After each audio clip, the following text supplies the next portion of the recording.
কেমন করে ঘুমাও তুমি ও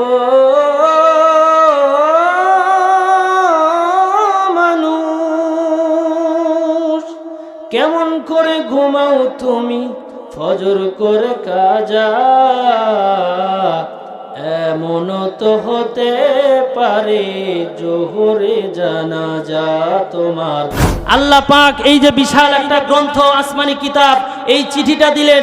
এই চিঠিটা না খোলার কারণে এর ভিতরে হালাল হারাম কিভাবে চলতে হবে, কিভাবে সমাজ চালাতে হবে, কিভাবে রাষ্ট্র চালাতে হবে, কিভাবে আমাদের স্ত্রীদেরকে চালাতে হবে, এই সমস্ত কিছু একমাত্র কার ভিতরে দেওয়া? চিল্লা বলেন, কোরআনের ভিতরে দেওয়া। কার ভিতরে দেওয়া? এই কোরআনটা না খোলার কারণে আজকে দেশের ভিতরে অনেক বাবা মার অভিযোগ, হুজুর আমার সন্তান কথা শোনে না, নেশাখোর হয়ে গেছে, আমার মেয়ে ভেগে গিয়েছে, সমাজের ভিতরে শান্তি নাই, ভাই ভাইয়ের সাথে শান্তি নাই।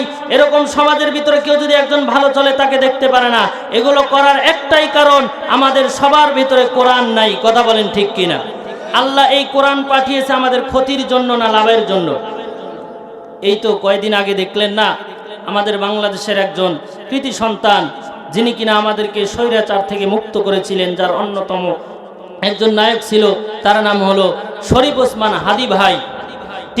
তাকে গুলি করা হয়েছে কেন? তিনি হক কথা বলার কারণে, সত্য কথা বলার কারণে তার উপরে গুলি করা হয়েছে। এমন সত্য কথা আপনি সংসদে বলতে হবে না। আপনি যদি আপনার এলাকার ভিতরেও ন্যায়ের পক্ষে কথা বলেন, আপনার বিরুদ্ধেও শত্রু হবে কি হবে না? কথা বলেন, আপনার বিরুদ্ধেও হবে। তাহলে যেই সময় মানুষ হয়ে মানুষকে হত্যা করত, মানুষ হয়ে মানুষকে খুন করত, এমনকি জ্যান্ত মানুষকে পুঁতে ফেলে দিত, সেই সময় যখন আমার নবী এসেছিল, সেই নবীর উপরে শত্রু এসেছিল কি এসে নাই? কন, সেই নবীর উপরেও শত্রুতা এসেছিল। তো এইটা আমাদের যুগে যুগেই আসবে। তো সেই সময় নবীর উপরে কেমন তারা আক্রমণ চালালো, আসুন আমরা সরাসরি আলোচনার দিকে চলে যাই। আমার ভাইয়েরা, আমার বন্ধু, আমার যুবক ভাইয়েরা, আমার কলিজার টুকরা মুরব্বী বাবাজিরা, পর্দার আড়ালের মা ও বোনেরা, কথাগুলো দিলের কানটা লাগায় শুনতে হবে।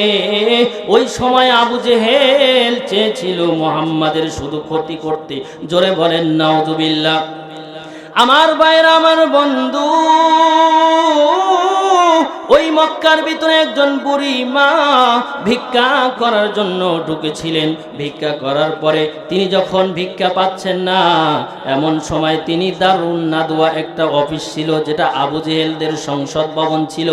এখানে যাওয়ার পরে ওই বুড়ি মা আবু জেহেলকে গিয়া বলে, আবু জেহেল, আমি আজ 2 দিন হলো না খেয়ে আছি, আমার সন্তানগুলো না খেয়ে, আমাকে কিছু সাহায্য আপনি দেন। এবার আবু জেহেল বলে, বুড়ি মা, আমি তোমাকে সাহায্য দিতে পারি, তবে একটা শর্ত আছে। বলে, কি শর্ত বলেন? বলে, আমি তোমাকে যা দেব তার চাইতে বেশি দেবে যদি আমি তোমাকে একজনের সন্ধান দেই। বলে, তাহলে ওই সন্ধান দেন। বলে, সন্ধান দিতে পারি, কিন্তু আমি তোমাকে কিছু দেব না। দেখছেন কেমন জাউরালো? কয় যে আমি সন্ধান দিতে পারি, কিন্তু আমি তোমাকে কিছু দেব না। কেমন টাউটের টাউট, কেমন বাটপারের বাটপার। তো আবু জেহেল চিন্তা করতেছে যে সুযোগ যেহেতু পাওয়াই যায় না মুহাম্মদকে অপমান করার জন্য, সুযোগ যেহেতু এসেছে কাজে লাগাতে হবে। কি সুযোগ?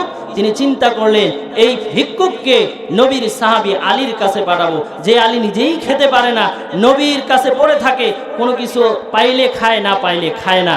যখন এই ভিক্ষুক যা ভিক্ষা না পাবে, ফিরে যখন আমার কাছে আসবে, আমি তাদেরকে বুঝাবো যে মুহাম্মাদের ধর্ম গ্রহণ করলে দুনিয়াতে শুধু কষ্ট আর কষ্ট, অশান্তি আর অশান্তি।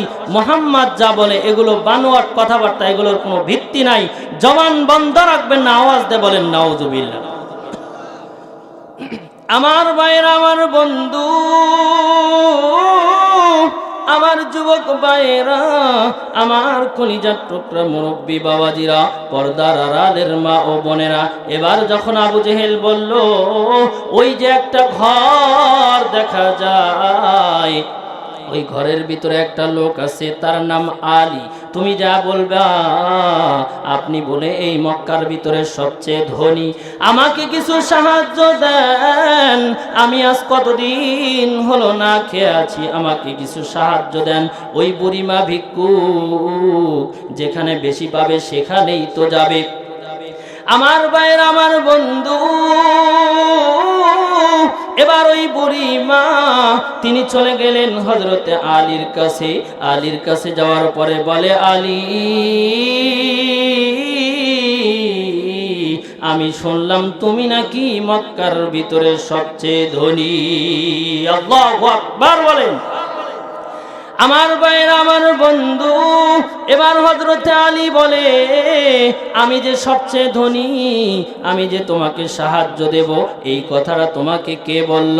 এবার ওই বুড়িমা বলে, ওই যে একটা অফিস দেখা যায়, ওই অফিসের ভিতরে একজন লোক আছে, ওই লোকটা আমাকে বলল।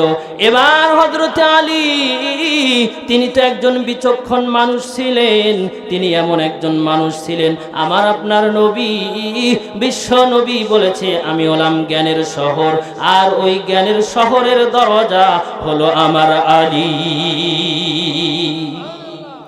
ওই আলী তো খুবই বিচক্ষণ একজন মানুষ ছিলেন।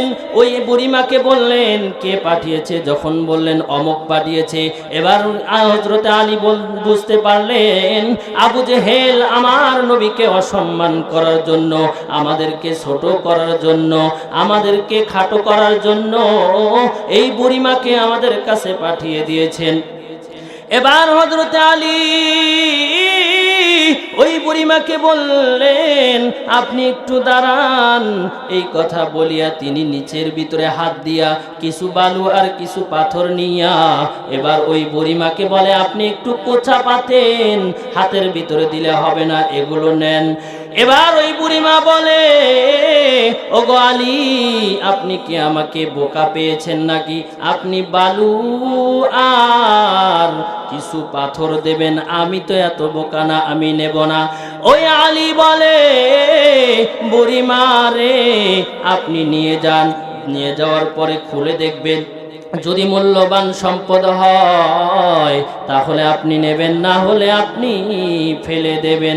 হযরতে আলী কি যেন পড়ে এবার ওই বালু আর পাথরের ভিতরে ফু দিয়া ওই বুড়িমার কোষার ভিতরে যখন দিলেন, একটু যায় আর ওই কোষাটা বড় হতে থাকে। হযরতে আলী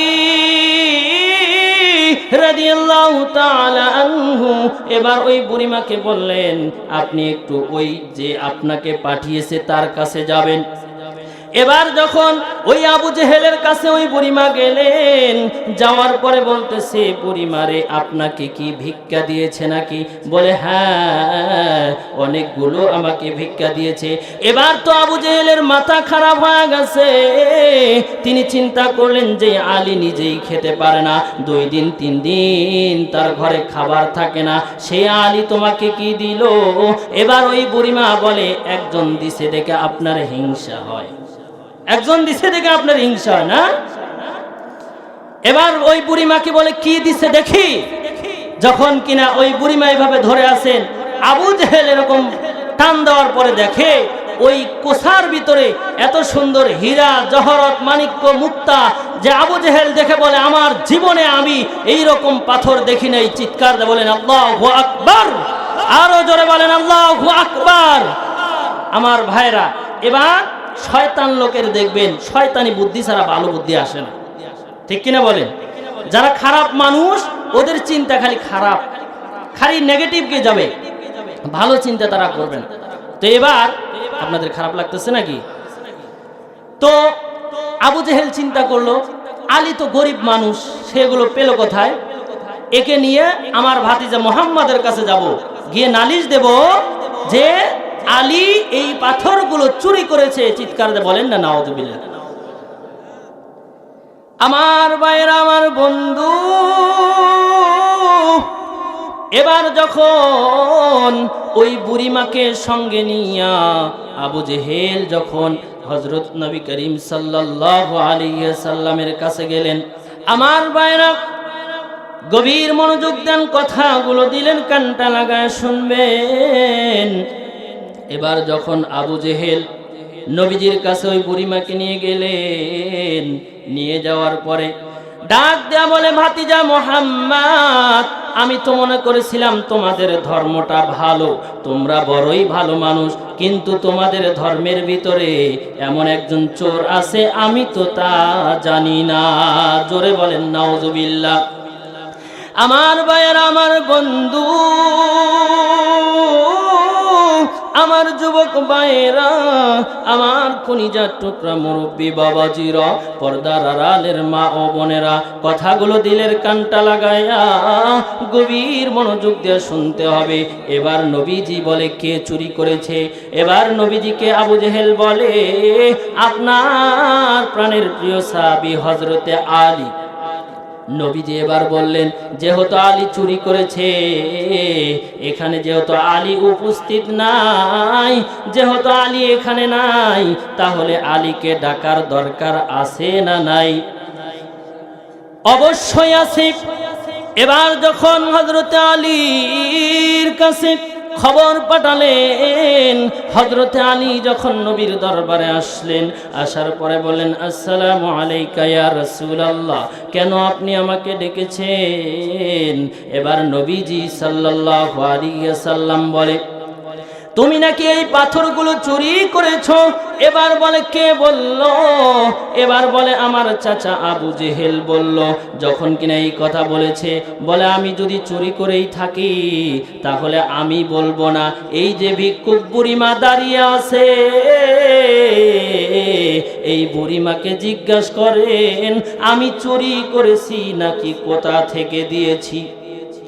আপনি একটু বুড়িমাকে জিজ্ঞাসা করেন। এবার যখন ওই বুড়িকে জিজ্ঞাসা করলেন, বুড়িমা, হযরতে আলী তোমাকে এগুলো কিভাবে দিয়েছে?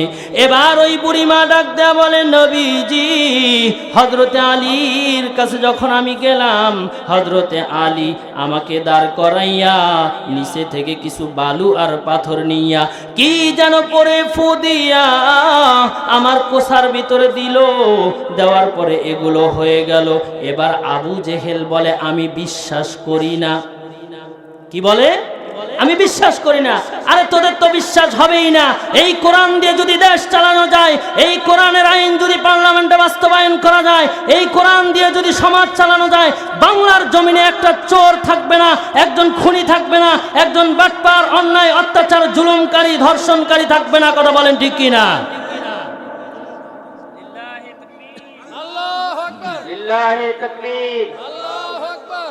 আমাদের মাঝে 2 গ্রাম পরে, তবু আপনাদেরকে একটু প্রশ্ন করি, বলেন তো, আমাদের এলাকার ভিতরে যখন বিবাহের অনুষ্ঠান হয়, হয় কি হয় না? আকিকার অনুষ্ঠান হয় কি না? জোরে বলেন না। ভয় পাচ্ছেন কি? আমি বুঝলাম না। মরতে হবে না একদিন? মরতে যখন হবে ভয় পাওয়া যাবে না, ভয় পেতে হবে একজনকে। তিনি কে? আল্লাহ। আমার ভাইরা, আকিকার অনুষ্ঠান হয়, সমস্ত অনুষ্ঠান হয়। বলেন তো, খুব মনোযোগ দিয়ে বলবেন, এই অনুষ্ঠানের ভিতরে আপনার এলাকার সবাই কি দাওয়াত পায়? পায় না। অথচ আপনার বাড়ি থেকে 2-3 বাড়ি পরে সে দাওয়াত পায় নাই, কিন্তু অন্য জায়গা থেকে একজন লোক দাওয়াত পেয়েছে। কেন পেয়েছে? আপনার যাকে পছন্দ হয়েছে, আপনার যাকে মহাব্বত লেগেছে, ভালো লেগেছে, আপনি যাকে ভালোবাসেন, তাকেই দাওয়াত করেছেন। এই কোরআনের ময়দানে তারাই আসতে পেরেছে। আল্লাহ যাদেরকে মহাব্বত করেছে, ভালোবেসেছে, কবুল করেছে, তারাই দাওয়াত পেয়ে এই জান্নাতি বাগানে বসতে পেরেছে। কথা বলেন ঠিক কিনা? এতে কি আপনারা খুশি না বেজার? এটা এই ফেরেশতারা আরশের উপরে আলোচনা চলতেছে যে ওই যে খোলা আসমানের নিচে এত শীতের ভিতরে মানুষগুলো কেন বসে আছে। তখন ফেরেশতাদেরকে যখন আল্লাহ বলে, ফেরেশতারা বলতেছে, আল্লাহ সেখানে তারা বসে আছে তোমার কোরআন নবীর হাদিস শোনার জন্য। বলে কেন? বলে তোমার কঠিন ভয়ঙ্কর জাহান্নামের আযাব থেকে বাঁচার জন্য। বলে তারা কি আমার কঠিন আযাব জাহান্নাম দেখেছে? বলে না, দেখে নাই। বলে তাহলে কেন? বলে তোমার জান্নাত পাবার আশায়। বলে তারা কি আমার জান্নাত দেখেছে? বলে না। বলে তাহলে কেন? আল্লাহ তোমার ভয়ে তারা চোখের পানি ছেড়ে ছেড়ে সেখানে কান্না করে, গুনাহ করেছে, তারা গোলাম হয়ে ভুল করেছে, তখন আল্লাহ ডাক দেয়া বলে, ফেরেশতারাই তোরাই তো এই বান্দা বান্দি বানাইতে নিষেধ করেছিলি, দেখ তারা আমি আল্লাহকে দেখে নাই, আমার কঠিন ভয়ঙ্কর আযাব জাহান্নাম দেখে নাই, আমার জান্নাত দেখে নাই, আমাকে না দেখে যারা বিশ্বাস করলো, আমার উপরে ঈমান আনলো, আমার নবীর উপরে ঈমান আনলো, তোমরা সাক্ষী থাকো, কাল কঠিন কিয়ামতের ময়দানে আমি তাদেরকে বিনা হিসাবে জান্নাত দেব। চিৎকার দিয়ে বলেন সুবহানাল্লাহ। আমার ভাইরা, যদি দুটো পড়া চোখের পানি ছেড়ে শেষ মোনাজাত করে যেতে পারে তাহলে এটা পাবেন, না হলে সম্ভব না। যদি ওই আলোচনা ছিল হয়তো সম্ভব হবে না। আশেপাশে আমার অনেক মাহফিল আছে, সেখানে হয়তো শোনাবো যে চোখের পানির কেমন দাম আর তওবার কি গুরুত্ব, তওবার কি মূল্য। তো যেখানে কথা ছিল আমরা সেখানে সরাসরি চলে যাই। আবু জেহেল কি বলল? যে আমি বিশ্বাস করি না যে এগুলো আবু জেহেল চুরি করেছে, আমি মনে করছি সে এগুলো দান করে নাই, সে কি করেছে? চুরি করেছে। এখানেই তো ছিল কথা নাকি? আমার ভাইরা, আমার বন্ধু, আমার যুবক ভাইরা, আমার কলিজার টুকরা মুরব্বী বাবাজিরা, পর্দার আড়ালের মা ও বোনেরা, এবার যখন আবু জেহেল বলল বিশ্বাস করি না, তখন ওই বুড়িমা রাগ করে সেগুলো ফালায়া দিলেন। ফালায়া দেওয়ার পরে আবু জেহেল বলে, তোর আবার কি হলো? বলে, আমি ছোট মুখে বড় কথা বলতে চেয়েছিলাম না, তবুও বলতে হয়। বলে, আপনাকে মানুষ কেউ মানে আবুল হেকাম অর্থাৎ জ্ঞানীদের পিতা, আবার আপনাকে কেউ বলে আবু জেহেল মূর্খের পিতা। আপনি আসলে একটা মূর্খের পিতা, আমি নিজে সাক্ষী, আমার সামনে হযরতে আলী এগুলো দিল আর আপনি বিশ্বাস করতেছেন না। এবার ওই বুড়িমাকে যখন আবু জেহেল একটা দৌড়ানি দিছে, দৌড়ানি দেওয়ার পরে হযরতে আবু জেহেল কিছু দূর যাওয়ার পরে তিনি কিছু পাথর হাতের ভিতরে নিলেন। পাথর হাতের ভিতরে নেওয়ার পরে এবার নবী মুহাম্মাদের কাছে এসে বলে, আপনি যদি বলতে পারেন আমার এই হাতের ভিতরে কি আছে, তাহলে আমি আপনার ধর্ম গ্রহণ করব। জোরে বলেন সুবহানাল্লাহ। এবার নবীজি আমার ডাক দেয়া বলে, চাচা গো, ওই হাতের ভিতরে কি আছে আমি বলবো না, কিন্তু হাতের ভিতরে কি আছে সেগুলো যদি সাক্ষী দেয় তাহলে কি আপনি আমার উপরে ঈমান আনবেন, আল্লাহর উপরে ঈমান আনবেন? বলে, তাহলে তো কোনো প্রশ্নই আসে না। এবার নবীজি আমার ডাক দেয়া বলে, ওই হাতের ভিতরে কি আছো জবাব দাও। তখন ওই হাতের ভিতর থেকে পাথরগুলো উচ্চারণ করে, আশহাদু আল্লা ইলাহা ইল্লাল্লাহু ওয়া আশহাদু আন্না মুহাম্মাদান আবদুহু ওয়া রাসূলুহু। আল্লাহু আকবার বলেন। ওই পাথরগুলো সাক্ষী দেয় আল্লাহ এক এবং নবী মুহাম্মদুর রাসূলুল্লাহ শেষ নবী। কিন্তু তবুও আবু জেহেল কালেমা পড়ে নাই। তার কারণ যারা খারাপ দেখবেন শেষ বয়স পর্যন্ত খারাপ থাকে। আমি সেদিনকে বাজার করতে গেছি, এই করকলি বাজার। তো আমাদের গ্রামের একজন লোক আছে, সে ছোটবেলা থেকেই দুষ্ট, এখনো তার দুষ্টামি যায় নাই, এখনো তার দুষ্টামি যায় নাই। এমন একটা কথা বলছে এখানে বলা সেটা সম্ভব না। তো এরকম কিছু লোক আছে না, কুকুরের লেজ যেমন ঘি মাখলে বাঁশের চুঙ্গা দিলেও সোজা হয় না, কিছু মানুষ আছে সারাটা জীবন যায় তবুও সোজা হয় না, শুধু সে মানুষের ক্ষতিই করে। কথা বলেন ঠিক কি? আমার ভাইরা, আমার বন্ধু, ওই আবু জেহেল চলে যাওয়ার পরে ওই বুড়িমা আবার নবীজির কাছে আসলেন। নবীজির কাছে আসার পরে এবার নবীজি আমার হযরতে আলীকে ডাক দেয়া বলে, আলী রে, তুমি কিভাবে এগুলো করলে? এবার হযরতে আলী বলে, আমি বুঝেছিলাম আবু জেহেল যখন ওই বুড়িমা ভিক্ষুককে আমার কাছে পাঠিয়েছে। আমি আসলে মনে করেছিলাম আমার নবীকে অপমান করার জন্য সে পাঠিয়েছে। এই জন্য আমি হাতের ভিতরে কিছু বালু আর পাথর নিয়া আপনি নবীর উপরে 10 বার দরুদ পড়ে এবং আল্লাহর উপরে ইয়াকিন দীর্ঘ বিশ্বাস রেখে যখন ফু দিয়েছি, কেমনে হয়েছে আমি নিজেও জানি না যে এগুলো হবে। যখন কিনা এই কথা শুনলেন, এবার ওই বুড়িমা বললেন, যেই নবীর উপরে দরুদ পড়লে, যেই নবীর উপরে সালাম দিলে, যেই নবীকে মহাব্বত করে, যে আল্লাহর উপরে বিশ্বাস করে ফু দিলে বালু এবং পাথর হীরা মণি মুক্তা হয়ে যায়, এটা আসলে সাধারণ কোনো মানুষ নয়, অবশ্যই আল্লাহর নবী। আপনি আমাকে পড়ায় দেন মধুর কালেমা লা ইলাহা ইল্লাল্লাহু মুহাম্মাদুর রাসূলুল্লাহ। দুনিয়া থাকার জায়গা না,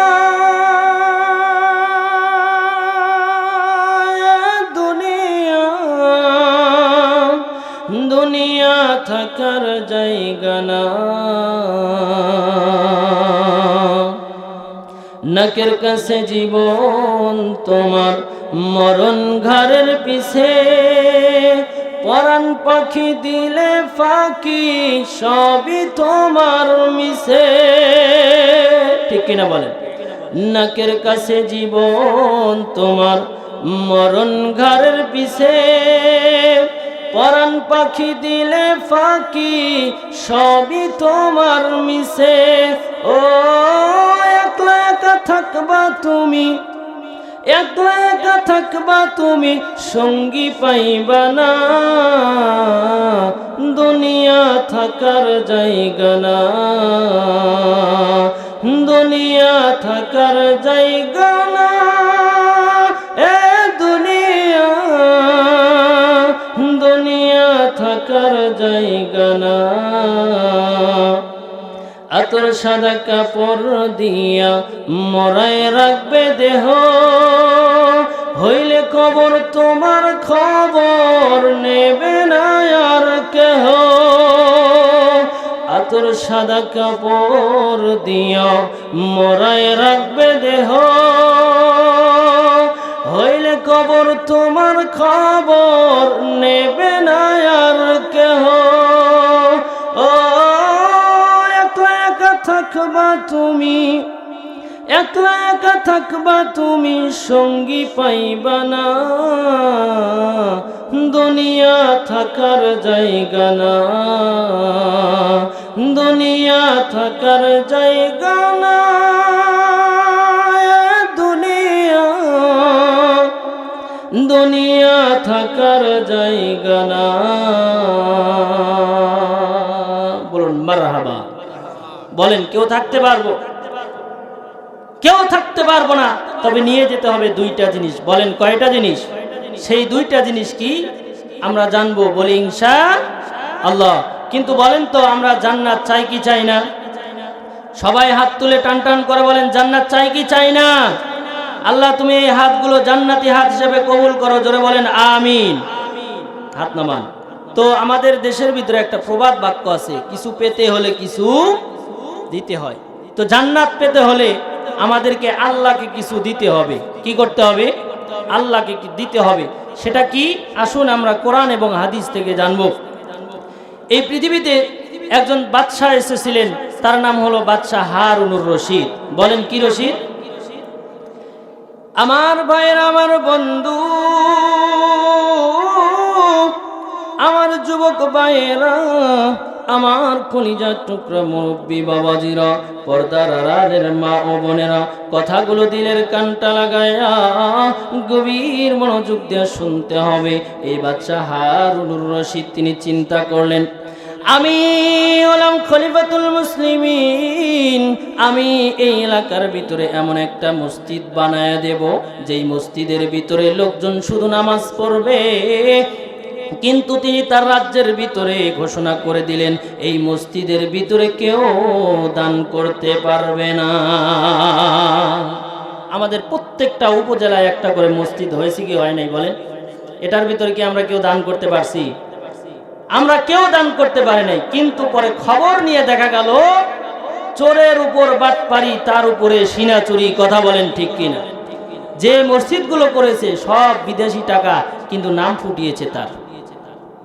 তো একটা গল্প মনে পড়ে গেল। বলেন তো, আমাদের দেশে এমন কিছু মানুষ আছে যারা কোরবানির 6 মাস 5 মাস আগে কিছু গরু কেনে। বলেন কি কেনে? গরু কিনে কোরবানিতে সে বিক্রি করার একটা কি চিন্তা ভাবনা করে যে কিছু লাভটা হবে। আপনাদের এখানে মনে নাই? আছে। তো একটা লোক গরিব মানুষ, তিনি 2,70,000 থেকে 80,000 টাকা দিয়ে একটা গরু সে বিক্রি করেছে হাটে।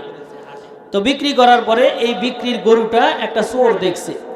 দেখার পরে চোর চিন্তা করতেছে গরিব মানুষ টাকাটা কই রাখবে, হয় বালিশের নিচে, অথবা বালিশের কাবারের ভিতরে, অথবা শীতানে, অথবা বাক্সর ভিতরে। তো তিনি কি করছে, এই গরু বেচা টাকা টেরে গুনছে। গোজার পরে এটা ওই চোর দেখার পরে সে দৌড়ে ওই চোর ওই মালিকের বাড়িতে আসছে। আসার পরে তিনি তার স্ত্রী যখন রান্না করতেছে, এ চুপ করে তার একটা ঘরের ভিতরে ঢুকে পড়েছে, ঢুকে লুকিয়ে আছে যে তার স্বামী যখন আসবে খাওয়া দাওয়া সেরে যখন তারা ঘুমিয়ে যাবে আমি ফুস করে টাকাগুলো নিয়ে নেব, এই চিন্তা সে করেছে। তো করার পরে এদিক দিয়ে স্বামী তার স্ত্রীকে ফোন দিয়েছে যে এতগুলো টাকা, এখন তো সন্ধে হয়ে যাচ্ছে, কি করব? বলে পাশেই তো আমার বাপের বাড়ি, তোমার আসার দরকার নাই, বাপের বাড়ি রেখে দাও। তো তার শ্বশুর বাড়িতে গেছে, যাওয়ার পরে তার শাশুড়ির কাছে দিয়ে বলছে, মা এই টাকাগুলো রাখেন, সকাল হলে নিয়ে যাব।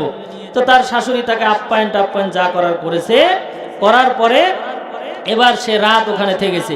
চোর তো এদিকে চিন্তা করতে, কে আসে না কে, এত সময় দেয় আসে না কে।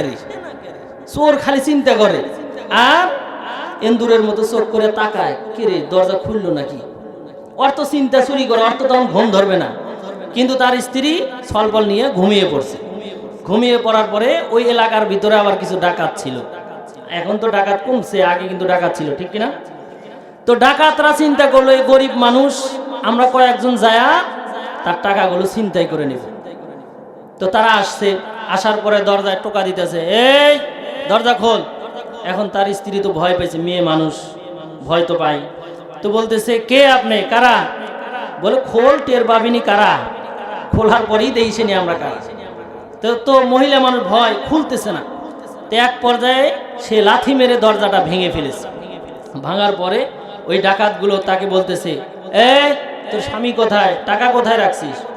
বলে আমার স্বামী তো নাই, আসে নাই। বলে মিথ্যা কথা কও না। ওই সর্দার ওই তাদের দলের লোকদের বলতেছে, এই দেখ তো কোথাও পলাইছে নাকি। এবার খুঁজতে খুঁজতে যা দেখে ওই যে এক চোর বিলাই চোখ করে তাকায় আছে। বলে সর্দার পাওয়া গেছে একজন রে। বলে টেনে নিয়ে আয়। টেনে নিয়ে আসার পরে কয় যে টাকা কই রাখছিস, টাকা দে। কয় আমি এই বাড়ির মালিক না, আমি হলাম চোর। ওরা বিশ্বাস করে না। এবার তার ওই যে স্ত্রী, গরিবের স্ত্রী, সে চিন্তা করলো যে চুরি যেহেতু করতে আসছে, স্বামী গো বেঁচে থাকলে অনেক টাকা পাওয়া যাবে, আপনি ওই 2,70,000 টাকা তাদেরকে দিয়ে দেন। এবার তো তাদের মনে করে এমন বিশ্বাস হওয়া হয়েছে, মানে মারতে মারতে এমন অবস্থা করে হেল দিছে, একবারে যাওয়া যাওয়া ভাব। তো এই আমাদের সরকার ছিল এরকম, মানে চোরের উপর বাটপারি, তার উপরে সিনা চুরি। আমার ভাইয়ের, আমার বন্ধু, আমার যুবক ভাইয়েরা, আমার কলিজার টুকরা মুরব্বী বাবাজিরা, পর্দার আড়ালের মা ও বোনেরা, কথাগুলো দিলের কানটা লাগায় শুনবেন, গভীর মনোযোগ দিয়ে শুনবেন। এবার বাদশাহ হারুনুর রশিদ বলতেছে, আমি একটা আল্লাহর ঘর নির্মাণ করব। কেন দুনিয়াতে আল্লাহর ঘর নির্মাণ করলে পরে আল্লাহ জান্নাতেও তার জন্য একটা ঘর বানাবে। জবান বন্ধ রাখবেন না, আওয়াজ দেয়া বলেন সুবহানাল্লাহ। আমার ভাইরা, এবার বাদশাহ হারুনুর রশিদ তিনি মসজিদ বানানোর জন্য বড় বড় ইঞ্জিনিয়ার গুলো নিয়ে আসলেন। নিয়ে আসার পরে ডিজাইন করে সুন্দর করে তিনি মসজিদ বানালেন। মসজিদ বানানোর পরে এবার এলাকার লোকদেরকে বললেন, তোমরা শুধু নামাজ পড়বে আর আমার জন্য দোয়া করবে। এবার লোকজন নামাজ পড়ে। বাদশাহ হারুনুর রশিদ মনের ভিতরে বড়ই আনন্দ পায়, তৃপ্তি পায়। এবার এবার যখন বাচ্চা হারুনুর রশিদ একদিন রাতের বেলা ঘুমিয়ে গেলেন, ঘুমিয়ে যাওয়ার পরে এবার বাচ্চা হারুনুর রশিদ তিনি স্বপ্নের ভিতরে দেখে, স্বপ্নের ভিতরে দুইজন ফেরেশতা আসছে। আসার পরে বলে, ও বাচ্চা হারুনুর রশিদ, আপনি উঠে যান, আপনি দুনিয়াতে আল্লাহকে ভালোবেসে আল্লাহর মুহাব্বতে আপনি একটা আল্লাহর ঘর বানিয়েছেন, আপনার জন্য আল্লাহ জান্নাতে একটা ঘর বানিয়েছে। সুবহানাল্লাহ বলে। তাহলে সেই আল্লাহর ঘর বানানোর দরকার আছে না নাই? এখন যারা উঠতেছেন আমি মনে করব তাদের জান্নাতের দরকার নাই, তাদের জান্নাতের দরকার নাই। তার কারণ শুনতেছে জান্নাত পাইতে হলে তো কিছু করা লাগবে। আল্লাহ তো জান্নাত এমনি এমনি দেবে না। আপনি সারাদিন একজন কামলা নেওয়ার পরে যদি কাজ না করে, তাকেই যদি টাকা না দেন, আল্লাহর কাম যদি না করেন, আল্লাহ জান্নাত দেবে? এবার বাদশা হারুনুর রশিদকে দুইজন ফেরেশতা ডাকিয়া নিয়ে যখন জান্নাত দেখানোর জন্য নিয়ে গেছে, বলতেছে আল্লাহ আপনার জন্য জান্নাত বানিয়েছে, চলেন ওই জান্নাতটা দেখবেন। যখন কিনা বাদশা হারুনুর রশিদ ঘুমের ঘরে আল্লাহর ওই জান্নাত তিনি ভ্রমণ করে দেখলেন, এত সুন্দর জান্নাত। ওই জান্নাত ভ্রমণ করে আসার পরে এবার এই জান্নাত দেখার পরে তিনি যখন বের হয়েছে, ওই জান্নাতের মতোই সেম ডিজাইনের আর একটা জান্নাত সামনে দেখা যায়। এবার যখন বাদশা হারুনুর রশিদ ওই জান্নাতের ভিতরে ঢুকতে গেছে, এবার গেটের দারোয়ান ডাকিয়া বলে, ও বাদশা হারুনুর রশিদ তুমি কোথায় যাও? বলে এইটাও তো মনে হয় আমার জান্নাত, দেখতে তো একই রকম মনে হয়। বলে না না, ওই এলাকার ভিতরে, দেশের ভিতরে, তোমার রাজ্যের ভিতরে এমন একজন লোক আছে যিনি মসজিদ না বানাইয়াও তোমার মতো সেম ডিজাইনের জান্নাত আল্লাহ তাকে দিয়েছে। এই জান্নাত তোমার মসজিদের ভিতরে যারা কাজ করেছিল, ওই কাজের ভিতরে একজন কর্মচারীর জান্নাত, যিনি কিনা ওই ইঞ্জিনিয়ার ছিলেন। এবার বলে ওই ইঞ্জিনিয়ারের নাম কি? ওই জান্নাতের গেটের ভিতরে তাকায় দেখে ওমর নাম। বলেন কি নাম? এবার যখন সকালবেলা ঘুম ভেঙে গেছে, ঘুম ভেঙে যাওয়ার পরে তিনি সমস্ত যোগালী আর ইঞ্জিনিয়ার যারা আছে সবাইকে ডেকে তিনি এবার তাদেরকে সুন্দর করে খাওয়ালেন, আপ্যায়ন করালেন। করার পরে বলতেছে, এই যোগালীগণের ভিতরে, এই কর্মচারীদের ভিতরে কার নাম ওমর? কিন্তু সে সাহস পায় না, একবার হাত তুলতে চায় আবার তোলে না। এবার চিন্তা করে, আমি যদি হাত না তুলি, বাদশা যদি জানতে পারে বড়ই বিপদ হয়ে যাবে। আস্তে আস্তে চুপি করে হাত তোলে। হাত তোলার পরে বলতেছে, আমার নাম হলো ওমর। এবার বলে, আমার জান্নাতের মতো তোমার একটা সেম জান্নাত আমি দেখতে পাইলাম। বলেন সুবহানাল্লাহ। এবার ওই কর্মচারীকে ডেকে বলে, তুমি এমন কি আমল করেছো যে আমলের কারণে তুমি আমার মতো সেম ডিজাইনের জান্নাত পেয়েছো? এবার ওই যোগালী বলে, বাদশা আপনি নিষেধ করে দিয়েছিলেন আপনার মসজিদের ভিতরে দান করা যাবে না, কিন্তু আমার মনের ভিতরে বড় আশা, আমি তো একা মসজিদ বানাইতে পারবো না, কিন্তু আমার আল্লাহর জান্নাত পেতে মনে চায়। এই জন্য আমি নিয়ত করেছিলাম, আমিও যদি একটা মসজিদ বানাইতে পারতাম তাহলে আমিও একটা জান্নাত পাইতাম।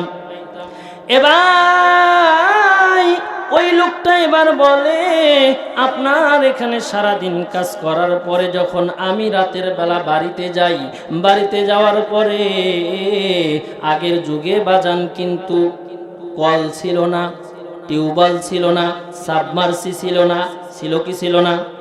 কুয়া ছিল। তার পানির প্রয়োজনে তিনি কুয়া খুঁড়তে লাগলেন। কুয়া খুঁড়তে খুঁড়তে ওই কুয়ার ভিতরে তিনি এমন সুন্দর ডিজাইনের কয়েকটা পাথর পেলেন, যেই পাথরগুলো বাদশা হারুনুর রশিদের মসজিদের পাথরের সঙ্গে মিলে গেল। এবার তিনি চিন্তা করলেন, এই পাথরগুলো যে হতো বাদশাহ হারুনের মসজিদের পাথরের ডিজাইন আর আমি পেয়েছি একই ডিজাইন।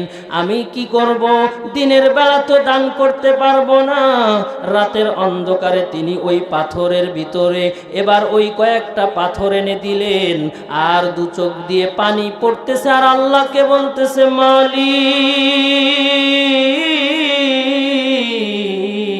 আমার তো মনে চায় তোমার জান্নাত পেতে, কিন্তু আমার তো সামর্থ্য নাই, আমি যে তোমার ঘর বানাবো এমন টাকাও আমার নাই, তবে আমি গোপনে দান করে গেলাম, তোমার যদি দয়া হয় মায়া হয়, ইব্রাহিমের উত্তরসূরি এই যারা মসজিদ বানায়, এই মসজিদ বানানোর কারণে ওই কাল কঠিন কিয়ামতের ময়দানে তুমি যখন ইব্রাহিমের উত্তরসূরি মসজিদ বানানোওয়ালাদেরকে ডেকে ডেকে তোমার জান্নাত বন্টন করে দিবা, ওই দিন যদি দয়া হয় আমি এই অদমকেও তোমার জান্নাত দিয়ে দিও। আমার ভাইরা, আমার বন্ধু, এবার আমার আল্লাহ ডাক দেয়া বলে, তুমি যদি তোমার কিছু গুনাহ কমাইতে পারো আমি আল্লাহ দয়া করে তোমাকে জান্নাত দেব। এবার ওই লোকটা যখন তার সন্তানকে ডাক দিল, ডাক দেওয়ার পরে সন্তানকে বলতেছে, সন্তান রে, তোর সুখের জন্য আমি খেয়ে না খেয়ে অন্যায় অত্যাচার করে জুলুম নির্যাতন করে হালালকে হালাল না মেনে হারামকে হারাম না মেনে টাকা ইনকাম করেছি তোর ভবিষ্যতের জন্য, আমি আজকে জাহান্নামের আসামি হয়ে গেছি, আমার যদি কিছু গুনাহ তোমাকে দিতে পারি আমার আল্লাহ বলেছে আমাকে মাফ করে জান্নাতে দেবে। এবার ওই সন্তান ডাক দেয়া বলবে, আপনি আমার সম্মানিত পিতা ঠিক আছে, কিন্তু আপনার কাছ থেকে আমার পাওয়ার অধিকার ছিল, আপনি হালালে ইনকাম করেছেন না হারামে তা আমার জানার দরকার ছিল না। না না না, আজকের এই বিপদের দিনে আমি আমার নিজের গুনাহ নিয়েই চিন্তায় আছি, আমি আপনার গুনাহ নিতে পারবো না। সন্তান যখন চলে যাবে এবার আল্লাহকে ডাক দেয়া বলবে, আল্লাহ আমার একটা ফুটফুটে সুন্দর মেয়ে ছিল, আমার মনে হয় এই মেয়েকে ডাকলে আমার কিছু গুনাহ নিতে পারে। আল্লাহ বলবেন, ডাকো তোমার ওই মেয়েকে। এবার যখন ওই মেয়েকে ডাকা হবে এবার ওই মেয়েকে ডাক দেয়া বলবে, মা রে, তোর বিবাহের জন্য আমি খেয়ে না খেয়ে রোদে পুড়ে কাজ করেছি, হালাল হারাম মানি নাই, অন্যায় অত্যাচার নির্যাতন জুলুম করে আমি সম্পদ অর্জন করেছিলাম তোর সুখের জন্য, ভালো করে বিবাহ দেওয়ার জন্য, আজকে আমি জাহান্নামের আসামি হয়ে গেছি। তবে আমার আল্লাহ দয়ার আল্লাহ বলেছে তোমার কিছু গুনাহ যদি কমাইতে পারো আমি তোমাকে মাফ করে জান্নাত দেব, আজকে তুমি আমার কিছু গুনাহ নাও। এবার ওই মেয়ে বলবে, আমি আপনার থেকে পাওয়ার অধিকার ছিল মেয়ে হিসাবে, আপনি কিভাবে ইনকাম করেছেন এটা আমার দেখার দরকার ছিল না। না না, আজকে আমি আমার নিজের গুনাহই বাঁচতেছি না, আপনার গুনাহ আমি কিভাবে নেব। এবার তার মেয়ে চলে যাওয়ার পরে আল্লাহ ডাক দেয়া বলবে, বান্দা রে, তোর কি আর কেউ আছে?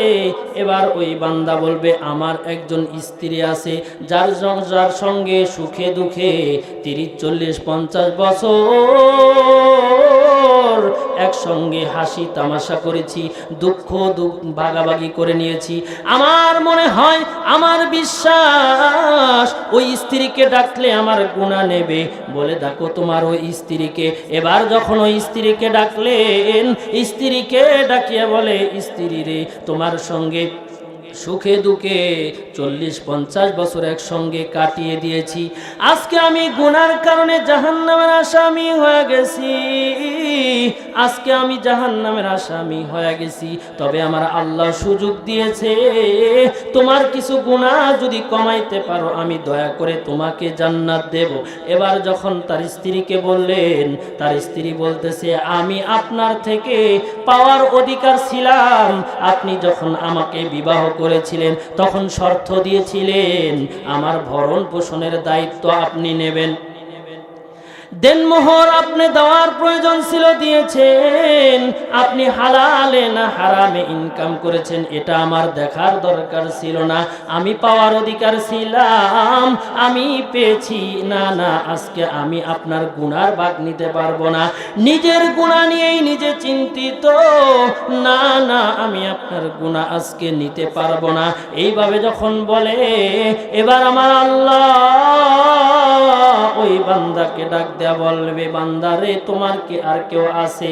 ওই বান্দা ডাক দেয়া বলে, যারা আমার গুনাহ নেওয়ার কথা ছিল তারাই যখন নিল না, আর কাউকে ডাকলে আর কেউ আমার গুনার ভাগ নেবে না। এবার আমার আল্লাহ কোরআনুল কারীম দিয়ে জানায় দেয়, ইয়া আইয়ুহাল্লাযীনা আমানু লা তুলহিকুম আমওয়ালুকুম ওয়ালা আওলাদুকুম আন যিকরিল্লাহ। এরে বান্দা, আমি কি আমার কোরআন দিয়ে তোমাকে সতর্ক করি নাই?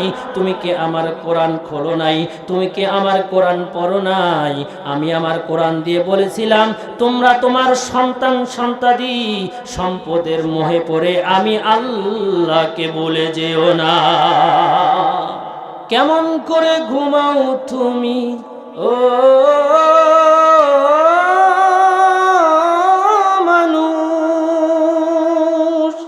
কেমন করে ঘুমাও তুমি ফজর করে কাজা?